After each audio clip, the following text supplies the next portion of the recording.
வணக்கம். நம்ம சேனலுக்கு தொடர்ந்து ஆதரவளித்துக் கொண்டு இருக்கும் நல்ல உள்ளங்களுக்கு நன்றி. தொடர்ச்சியாக ஆதரவு கொடுங்க. இப்போ காலையிலேருந்து பார்த்தீங்கன்னா பலவிதமான செய்திகள். ஒரு பக்கம் ஹார்ட் டிஸ்க் திருட்டை கண்டுபிடிக்க வேண்டியதானே. கரூரில் என்ன நடந்தது தெரியுமா?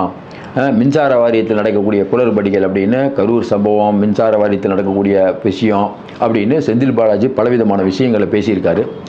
இன்னொரு பக்கம் பார்த்தீங்கன்னா மேயர் பிரியா அவர்களுக்கும் அங்கே இருக்கக்கூடிய எம்எல்ஏவுக்கும் அது இப்போ வார்த்தை சண்டையாகி யாரை வந்து மரியாதை கொடுக்கல அப்படிங்கிற பிரச்சனை போயிட்டுருக்குது. அதனால் அதை நம்ம விட்டுறலான்னு நினைக்கிறேன். இதை நம்ம பேசுவோம். செந்தில் பாலாஜி இதை பேசலான்னு பார்க்குறேன். ஏன்னா ஹார்ட் டிஸ்க் விஷயம், அதை தாண்டி அந்த ஹார்ட் டிஸ்க் திருன்னு ஒன்று கண்டுபிடிச்சிருக்காங்க. அவர் சொன்ன காரணம் என்ன, அப்போ கரூரில் இவர் சொல்கிற மாதிரி என்ன நடந்தது, அப்போ இன்றைக்கி இருக்கக்கூடிய சிஎம்க்கு இன்றைக்கி செந்தில் பாலாஜி சவால் வர்றாரு.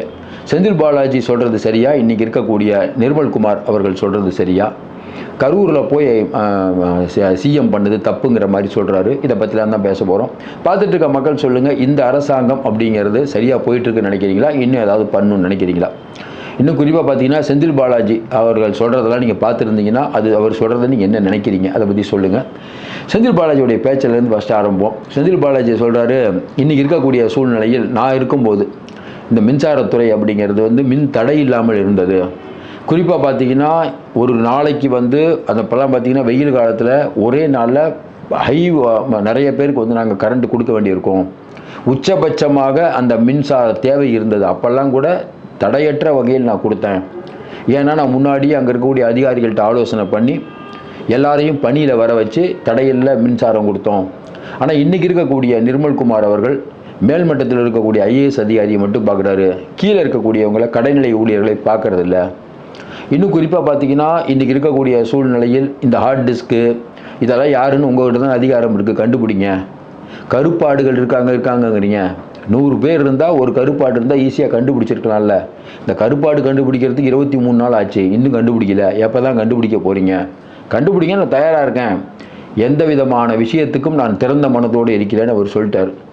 அதுவும் இல்லாமல் இப்போ பாட்டிலுக்கு 10 ரூபா அப்படின்னு நீங்கள் சிஎம் பாட்டு பாடினார் கரூரில். இன்றைக்கி என்ன நடந்தது? அந்த பாட்டிலுக்கு 10 ரூபா ஏன் வாங்குகிறோன்னு தான் இன்றைக்கி இருக்கக்கூடிய டாஸ்மார்க்கில் இருக்கக்கூடிய அமைச்சர் சொல்கிறாரு. இன்னும் வாங்கிறது நிப்பாட்டில். அப்போ நாங்கள் செஞ்சது என்ன தப்பு அப்படின்னு அவர் பலவிதமான விஷயங்களை சொல்கிறாரு.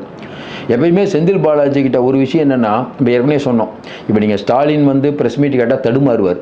உதயநிதி, ஸ்டாலின் இவங்கெல்லாம் ப்ரெஸ் மீட்டுக்கு தடுமாறுவாங்க. ஆனால் செந்தில் பாலாஜியை பொறுத்த வரைக்கும் பார்த்தீங்கன்னா எல்லா கேள்விக்கும் அசராமல் பதில் சொல்லுவார். அவர் இப்போ பார்த்துட்டு இருக்க மக்கள், நீங்கள் நமக்கு நல்லா தெரியும் செந்தில் பாலாஜி யார். வேலை வாய்ப்புகள் லஞ்சம் கொடுத்த வழக்காகட்டும், கரூர் சம்பவம் ஆகட்டும், அதுக்கப்புறம் இந்த டிரான்ஸ்ஃபார்மர் முறைகேடு ஆகட்டும், நிலக்கரி முறைகேடு ஆகட்டும், இப்படி பலவிதமான விஷயங்களில் அவர் பேர் அடிபடுது. பலவிதமான வழக்குகளுக்கு போயிட்டார். இடி வழக்கு, சிபிஐ வழக்கு, இல்லாத ஏஜென்சி வழக்கே இல்லை. ஆனால் பார்த்தீங்கன்னா அவருடைய பேச்சு பார்த்தீங்கன்னா துறையை பற்றி, அதாவது எந்த கேள்வி கேட்டாலும் ஏங்க 10 ரூபா வாங்குறீங்கன்னா, அதிமுக ஆட்சியில் வாங்கினாங்க அதே நடைமுறை தான் திமுக ஆட்சியில்னு ஒரே வரியில் முடிச்சுட்டு போயிட்டே இருப்பார். இன்றைக்கி அவருடைய பேச்சு பார்த்தீங்கன்னா, இவர் தப்பே பண்ணல பொழுதுப்பா, சூப்பராக பேசுகிறாருப்பா. இப்போ புதுசாக யாராவது ஒருத்தர் தமிழ்நாட்டை பற்றி அரசியல் தெரியாத ஒருத்தர் தமிழ் தெரிஞ்சவர் பார்க்குறாருன்னு வச்சுக்கோங்களேன், பக்காவாக பேசுகிறாரு, இவர் சொல்கிறது தான் நியாயம் அப்படிங்கிற மாதிரி தோணும். ஏன் அதை தோணும் அப்படின்னு சொல்கிறேன்னா, ஒரு விஷயம் அப்படின்னா பரவாயில்ல, பல பிரச்சனைகள் ஒரு ஆள் மேலே சுமத்தும் போது அவர் நியாயவாதியாக இருக்கிறதுக்கான வாய்ப்பு இல்லை. என்னென்னா, நான் ஒருத்தர் செந்தில் பாலாஜி நல்லவர்னு சொல்லலாம், திமுககாரங்க சொல்லுவாங்க, அவரால் ஆதாயம் அடைஞ்சவங்க சொல்லுவாங்க. வெகுஜன மக்களை கேட்டிங்கன்னா செந்தில் பாலாஜிக்கு அவ்வளோ நல்ல பேர் இல்லை. நான் சொல்கிறது சரின்னு நினைக்கிறேன். இன்றைக்கி இருக்கக்கூடிய சிஎம் அவர் விமர்சித்தார்னா, பெரும்பாலானவங்க சிஎம் நல்லவருங்க, செந்தில் பாலாஜி தான் தப்பு அப்படின்னு சொல்கிறவங்க தான் நிறைய பேர் இருக்காங்க. இன்னொன்று, நிறைய பேர் செந்தில் பாலாஜியை திட்டுறதுனால அவர் தப்பு அப்படிங்கிறத நான் அப்படி இல்லை. ஆனால் என்னென்னா, செந்தில் பாலாஜியுடைய நடவடிக்கைகள் கடந்த காலங்களில் இப்போ எல்லாமே சந்தேகத்துக்கு இடமாகிற மாதிரி தான் இருக்குது. இப்போ இந்த விஷயத்தை பொறுத்த வரைக்கும், நம்ம மின்சார வாரியத்தை பொறுத்த வரைக்கும் இன்றைக்கி செந்தில் பாலாஜி சொல்கிற விஷயம் என்னென்னா, இந்த டெண்டரில் முறைகேடு நடக்க வாய்ப்பே இல்லை. ஏன்னா 3 அடுக்காக இருக்குது. ஒரு டெண்டர் வர்றாங்கன்னா அதுக்கு இந்த கிரீன் எனர்ஜியில் இருக்கக்கூடிய ஐஏஎஸ் இருப்பார், மின்துறையை சார்ந்த ஐஏஎஸ் இருப்பார். அதாவது டெண்டர் விடுறதுக்கு ஐஏஎஸ் குழு டெண்டரை நிர்ணயிக்கும். டெண்டர் வந்ததுக்கப்புறம், அதாவது அமௌண்ட் வந்ததுக்கப்புறம் அதை இன்னொருத்தர் வெரிஃபிகேஷன் பண்ணுவாங்க. அது இல்லாமல் அந்த பணம் கட்டும்போது இன்னொருத்தர் வெரிஃபிகேஷன் பண்ணுவாங்க. 3 அடுக்கு இருக்குது. யாருமே இதில் ஏமாற்ற முடியாதுங்கிறாரு.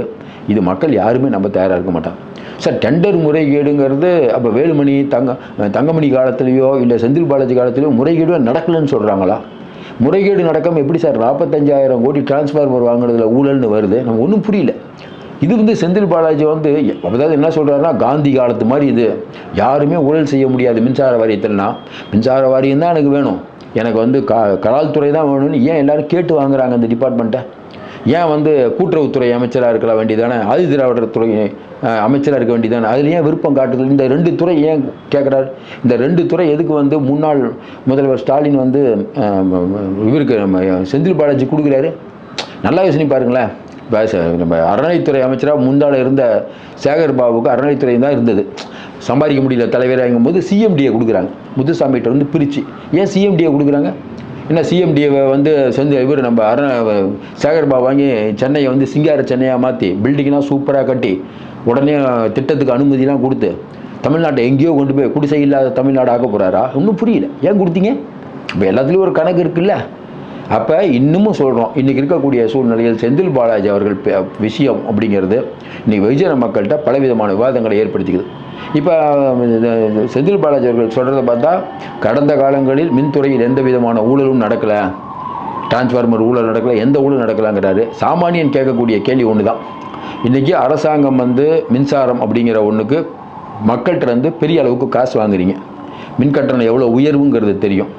இன்னும் குறிப்பாக பார்த்தீங்கன்னா, நீங்கள் அந்த ஸ்மார்ட் மீட்டர் டெண்டர் அதில் வந்து ஏன் நிறுத்தப்பட்டது, அதற்கான தெளிவான காரணத்தை இது வரைக்கும் யாருமே சொல்லலை.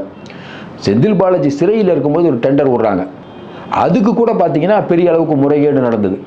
இது வந்து அறப்போர் இயக்கத்திலேருந்து பல பேர் சொல்லிட்டு இருக்காங்க, பாயிண்டாக சொல்கிறாங்க. அறப்போர் இயக்கம் மட்டும் இல்லை, மின்சார வாரியத்தில் இருக்கக்கூடிய யூனியனும் சொல்லுது மின்சார வாரியத்தில் பெரிய அளவுக்கு முறைகேடு இருக்குது. இன்னும் குறிப்பாக பார்த்தீங்கன்னா அந்த ஒப்பந்த தொழிலாளர்கள் அதில் பெரிய அளவுக்கு ஊழல்.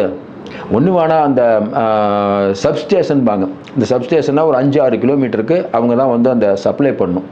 அந்த சப்ஸ்டேஷனில் ஆள் 24 மணி நேரம் வைக்கணும், ஆனால் 24 மணி நேரம் ஆள் இங்கே இருக்க மாட்டாங்க. இதையும் தாண்டி தமிழ்நாடு முழுக்க பார்த்தீங்கன்னா கிட்டத்தட்ட ஒரு 70 லட்சம் சதுர கிலோமீட்டருக்கு வந்து 7 லட்சம் நினைக்கிறேன், 7 லட்சம் சதுர கிலோமீட்டருக்கு வந்து அந்த மின்சாரம் இது போகுது. அதில் பல இதை வந்து நம்ம வந்து தனியாரும் உள்ளே வருது. தனியார் அது கவர்மெண்ட் எதுனே தெரியாது.